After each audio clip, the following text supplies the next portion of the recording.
Hi everyone. In this video, we are going to talk about your 2 response posts to the 3-2 discussion board. So here's the prompt for your response post for the week 3 discussion board.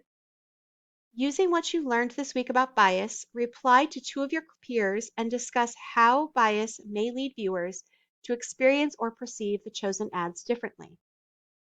So you can talk about how your own biases may have led you to view that ad differently, or you can discuss just in general how biases may lead people to have a different view of the ads. You only need to discuss one of the ads for each of your peers. Please make sure that your response answers this prompt and is at least a paragraph long. So you do have a sample post you can take a look at in the week 3 discussion board. So please make sure that you take a look at that response post if you're having trouble formulating your own.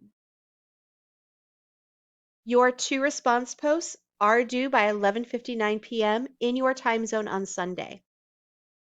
Please be sure that you read the discussion rubric to see how this assignment will be graded.